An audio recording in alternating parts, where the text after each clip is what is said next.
ఓం శాంతి. ప్రేక్షకులందరికీ మొట్టమొదట వరలక్ష్మి వ్రతం యొక్క శుభాకాంక్షలు, శుభాశీస్సులు. భారతదేశంలో ప్రతిరోజుని మనం ఎంతో సాంప్రదాయంతో, సభ్యతతో ప్రతిరోజుని మనం ఒక ఉత్సవంలాగా జరుపుకుంటూ ఉన్నాము. మరి మనం గత ఎపిసోడ్లో కూడా మాట్లాడుకున్నట్టు శ్రావణ మాసం యొక్క ప్రతిరోజు ఒక పండగే, ప్రతిరోజు ఒక వ్రతము, ప్రతిరోజు ఒక ఉత్సవము. మరి ఈ ఉత్సవాలు ఉత్సాహాన్ని మన జీవితంలో తీసుకొని రావడానికే వస్తున్నాయని కూడా మనం తెలుసుకున్నాము. మరి ఈ సమయంలో శ్రావణ మాసంలో పౌర్ణమికి ముందు వచ్చేటువంటి శుక్రవారము, అంటే రెండవ శుక్రవారాన్ని వరలక్ష్మి వ్రతంగా మనమందరము జరుపుకుంటూ ఉన్నాము. వరలక్ష్మి వ్రతము అనగానే కేవలం మహిళా మండలకేనా ఈ పండుగ అని అంటే కాదండి. మహిళా మండలు ఆచరించుకుంటున్నారు, వ్రతాన్ని చేస్తున్నారు. కానీ వాస్తవంగా ఈ పండుగ మనందరి కోసం ఒక సందేశాన్ని తీసుకొని వస్తుంది. అదే ఈరోజు ఆధ్యాత్మిక సందేశాన్ని విందాము. వరలక్ష్మి అనగానే మనకు గుర్తొచ్చేటువంటి శబ్దము వరాలు, ఆశీర్వాదాలు అని అర్థము. లక్ష్మి అనేటువంటి శబ్దము లక్ష్ అనేటువంటి ఒక ధాతువు నుండి రావటం జరిగింది. లక్ష్ అనగానే గురి, లేదు ఒక ఫోకస్, లేదు ఒక లక్ష్యము, ఎయిమ్ అండ్ ఆబ్జెక్టివ్, లేదు ఫోకస్ అని అర్థము.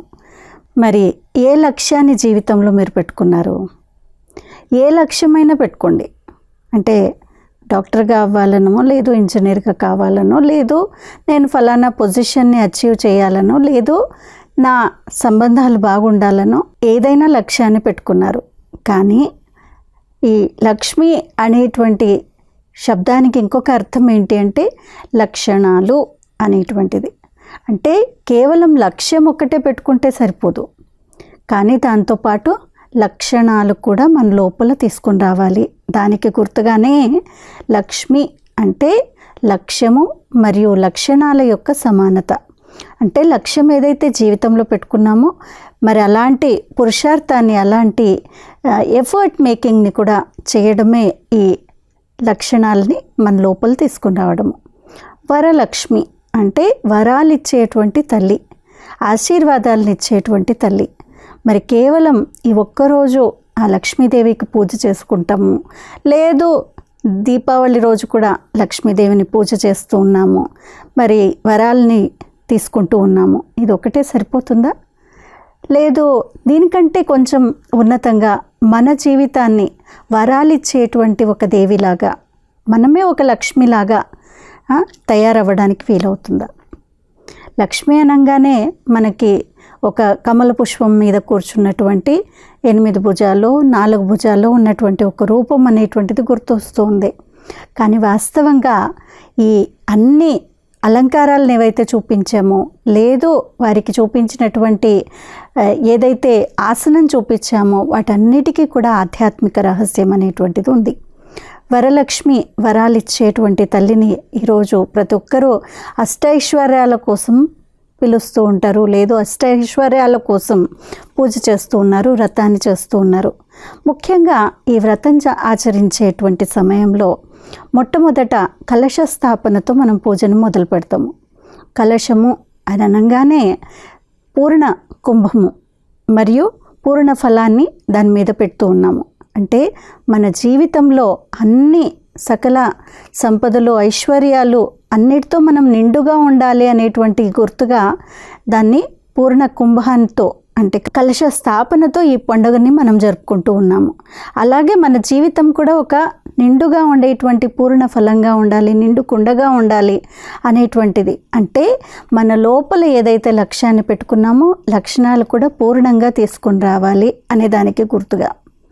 మరి లక్ష్మీదేవి అనగానే మనము ఒక లోటస్ పైన, అంటే కమల పుష్పం పైన కూర్చున్నట్టు చూపించాము. కమల పుష్పము అనగానే అర్థం ఏంటి? బురదలో ఉండేటువంటిది, కానీ ఎంత ఆహ్లాదంగా ఉంటుంది, అవునా? చాలా మంది దేవీలు కూర్చునేటువంటి ఆసనము కమల పుష్పాన్ని, సరస్వతీ దేవికి అయితే శ్వేత కమల పుష్పాన్ని చూపించాము, లేదు లక్ష్మీదేవికి అయితే ఒక పింక్ కలర్లో ఉండేటువంటి కమల పుష్పాన్ని చూపించారు. కానీ వాస్తవంగా అర్థం ఏంటి అని అంటే, కమల పుష్ప సమానంగా మన జీవితంలో ఉంటూ కూడా అంటే బురదలో ఉన్నాము, నెగిటివిటీలో ఉన్నాము, చెత్తలో ఉన్నాము, మన లోపల చెత్త ఉంది, మన చుట్టుపక్కల కూడా చెత్త ఉంది. ఆఫీస్కి వెళ్ళినా, ఇంటికి వెళ్ళినా, సొసైటీలో ఎక్కడున్నా కానీ ఏదో ఒక విధమైనటువంటి నెగటివిటీ ఉంది. వీటన్నిటిలో ఉంటూ కూడా మన జీవితాన్ని కమల పుష్ప సమానంగా, వీటన్నిటికీ అతీతంగా, అంటే చాలా ఆహ్లాదకరంగా పైకి వచ్చింది ఆ బురద నుండి. అలా మనం కూడా ఇదే బురదలో ఉంటే కూడా మనం వీటన్నిటికీ చాలా ఉన్నతంగా ఉండేది. దానికి గుర్తుగా మనము కమల పుష్పం పైన దేవిని కూర్చున్నట్టు చూపించాము. మరి లక్ష్మీదేవికి 8 రూపాల్లో మనం పూజ చేస్తూ ఉన్నాము. అష్టలక్ష్మి అని అంటూ ఉన్నామన్నమాట. ఈ అష్టలక్ష్మిలలో కూడా ఒక్కొక్క దేవికి, ఒక్కొక్క లక్ష్మీదేవికి ఒక్కొక్కలాంటి అలంకారాలని, 4 భుజాలని, 8 భుజాలని ఇలా చూపించడం జరిగింది. మరి వారిలో మొదటి లక్ష్మి రూపంలో మనం పూజ చేసేది ఆదిలక్ష్మిని. ఆదిలక్ష్మి అంటే మొదటి నుండి ఉండేటువంటి లక్ష్మి, అంటే మన లోపల ఉండేటువంటి మంచి లక్షణాలు, మంచి గుణాలు, శక్తులు, మంచితనం ఏదైతే ఉందో అది మొదటి నుంచి సృష్టి ఆరంభం నుండి ఉంది. దాన్ని పెంచుకోవడానికి, లేదు దాన్ని సిగ్నిఫై చేయడానికే ఆదిలక్ష్మి పేరులో మనం గుర్తు చేస్తూ ఉన్నాము. ఆ తర్వాత ధనలక్ష్మి అని అంటున్నాము. అంటే లక్ష్మీ స్వరూపము అనగానే ఎప్పుడూ ధనాన్ని ఇస్తున్నటువంటి విధంగా, చేతిలో నుండి ధనం వస్తున్నట్టు చూస్తూ ఉన్నాము. అంటే ధనము అని అంటే స్థూల ధనం ఒకటే కాదు, విద్య కూడా ఒక ధనమే, మరియు మంచి సంస్కారాలు కూడా ఒక ధనమే. మనం చేసేటువంటి ఏదైనా మంచితనము ఎక్కడైతే మనకి వాటి ద్వారా ఆశీర్వాదాలు ప్రాప్తిస్తాయో అదంతా కూడా ధనమే. మరి అలాంటి ధన సంపత్తిని ఇచ్చేటువంటి తల్లి కాబట్టి ధనలక్ష్మి అని అంటున్నాము. ఆ తర్వాత ధాన్యలక్ష్మిగా కూడా పూజ చేస్తూ ఉన్నాము. ధాన్యలక్ష్మి చేతిలో చూసినట్లయితే 2-3 చేతుల్లో ముఖ్యంగా ఒకటైతే అభయముద్ర ఉంది.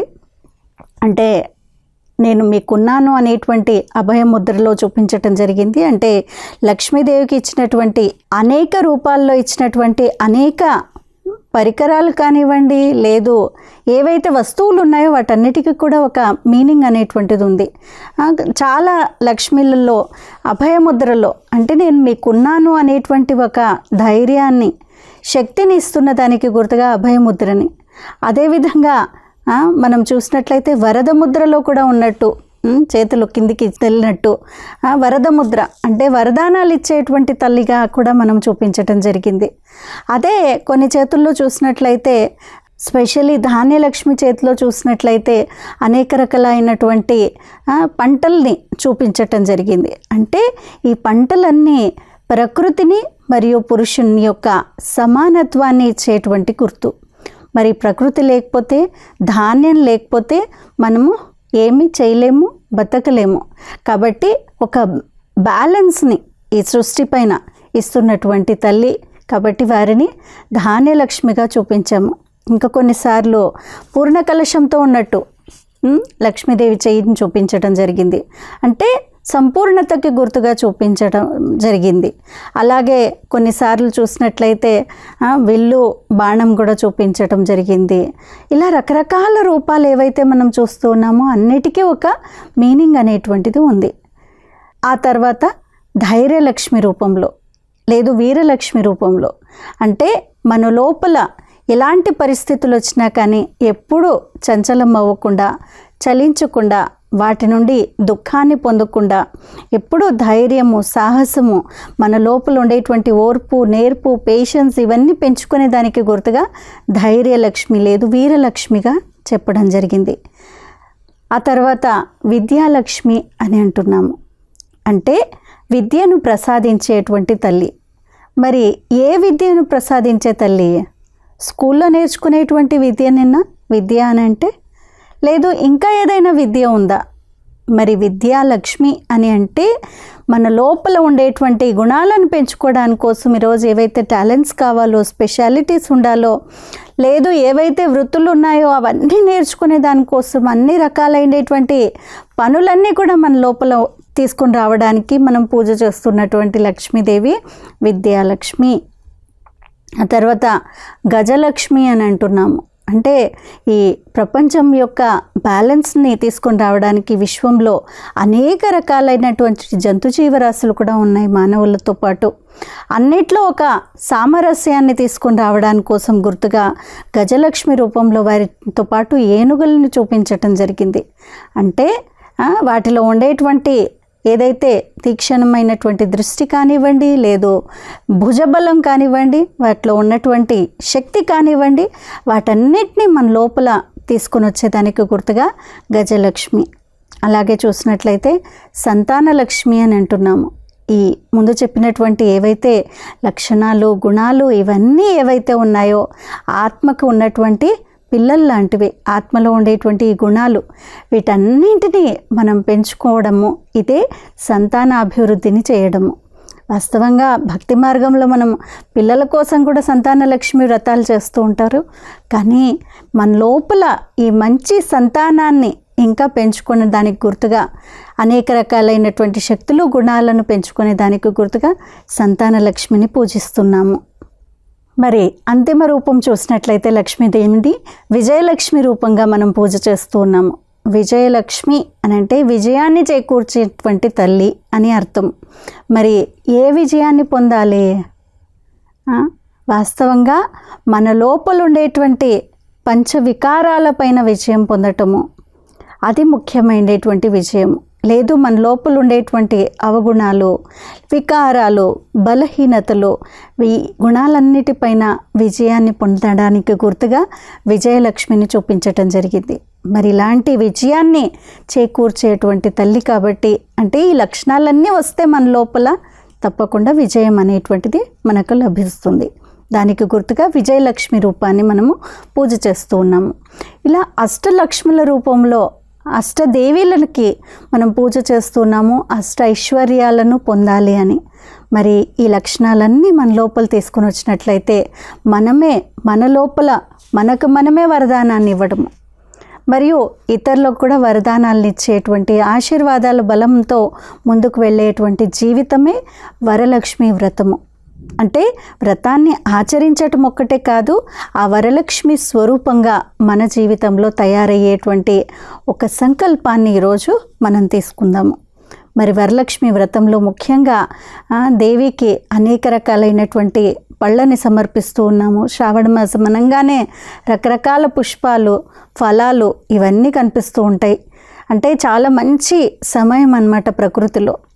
అంటే మన జీవితంలో కూడా ఎన్నో రకాలైనటువంటి గుణాలు అనేటువంటి పుష్పాలను మన లోపల అలవర్చుకున్నట్లయితే ఫలాలు అనేటువంటివి మన జీవితంలో పొందడానికి గుర్తుగా దేవి ముందర మనము పెడుతూ ఉన్నాము. కానీ మన జీవితం ఫలదాయకంగా అవ్వాలి అని అంటే కొన్ని విషయాల్ని మనం పాటించాలి. వాటిలో ముఖ్యంగా ఈరోజు మనము పూజ చేసిన తర్వాత, వ్రతాన్ని నోచుకున్న తర్వాత ఏం చేస్తాము? మహిళా మనులు తప్పకుండా వాయనాలు ఇస్తారు, మరియు తోరాన్ని కడతారు. అంటే తోరము అంటే దారాన్ని కడుతూ ఉన్నారు. ఆ దారం కూడా చాలా ముఖ్యమైనటువంటిది. ఏదైనా దారం కట్టుకోవడము, తోరాన్ని కట్టుకోవడము అని అంటే గుర్తు ఏంటి? ఒక దృఢ ప్రతిజ్ఞని చేయటము అని గుర్తు. మరి ఈ దారం కూడా చూసినట్లయితే 9 ముడులేశారు, మరియు 9 మందికి కడుతూ ఉన్నారు. లేదు దాని లోపల, ఆ తోరం లోపల అనేక రకాలైనటువంటి పుష్పాలను గుచ్చినటువంటి తోరాన్ని వాళ్ళే కట్టుకోవట్లేదండోయ్. ఏం చేస్తున్నాము? మనం వేరే వాళ్ళకి కడతాము, వేరే వాళ్ళతో మనం కట్టించుకుంటూ ఉన్నాము. అంటే అర్థం ఏంటి? మన యొక్క ఈ తోరం ఏం గుర్తు చేస్తుంది మనకి? ఒక దృఢ ప్రతిజ్ఞను తీసుకోమని. 9 ముళ్ళు వేసాం కదా, ముడి అనగానే దృఢత్వానికి గుర్తు. మరి ఈరోజు 9 ముళ్ళు వేసాము అంటే 9 ప్రతిజ్ఞల్ని, 9 దృఢ సంకల్పాలని తీసుకోవడము. అవి చిన్న చిన్నవే కావచ్చు. ఈరోజు భగవంతుడి యొక్క మహావాక్యాల్లో చెప్పడం జరిగిందనమాట. ఎప్పుడూ కోపం చేసుకోకండి, అలగకండి. మరి అలగకుండా ఉండేటువంటి ఒక దృఢ సంకల్పాన్ని తీసుకోవడానికి వీలవుతుందా? లేదు చిన్న వాటికే మన మనసుని చాలా చిన్నపరుచుకుంటాము. మరి ఇలా కాకుండా ఉండటము ఒక దృఢ సంకల్పాన్ని తీసుకోవడము, కోపం చేసుకోకుండా ఉండటం ఒక దృఢ సంకల్పాన్ని తీసుకోవడము. లేదు ఫిజికల్గా నేను ఏదైనా చేయాలని అనుకుంటాను, చేయలేకపోతాను. లేదు ఎక్సర్సైజ్ చేయాలనుకుంటాను రోజు ఉదయం, కానీ చేయలేను. మరి ఈరోజు ఒక దృఢ సంకల్పాన్ని తీసుకుందామా? ఉదయం లేవంగానే మంచి ఆలోచనలతో, మొబైల్ లేకుండా, మంచి మాటలు మాట్లాడుతూ, కొద్దిసేపు మెడిటేషన్తో నా రోజుని మొదలుపెట్టేటువంటి ఒక సంకల్పము. ఈ మాసం ఒక్కటే కాదు, జీవితాంతము నేను సాత్విక భోజనాన్ని తీసుకుంటాను. భోజనం చేసే సమయంలో నెగటివ్ని చూడను, మాట్లాడను, లేదు వినను. ఇలాంటి ఏదైనా దృఢ ప్రతిజ్ఞను తీసుకోవడానికి వీలవుతుందా? మీ జీవితంలో ఏవైతే అడ్డంకులుగా ఉన్నాయో అలాంటి వాటిని తొలగించుకోవడానికి ఇది ఒక మంచి సుందరమైనటువంటి సమయము. ఇలాంటి ఒక దృఢ సంకల్పాన్ని చేసుకొని ఇదే సంకల్పంతో నేను నా కర్మలను ఆచరిస్తాను అనే దానికి గుర్తుగా చేతికి మనం కడుతూ ఉన్నాము. అంటే అర్థము ఇలాంటి ఆచరణ నేను చేస్తాను, ఇతరులకు కూడా ఇస్తాను అనే దానికి గుర్తుగా ఇతరులతో మనం కట్టించుకుంటూ ఉన్నాము, ఇతరులకు కూడా ఇస్తూ ఉన్నాము. మరి వాయనం ఇవ్వడం కూడా అంతేనండి.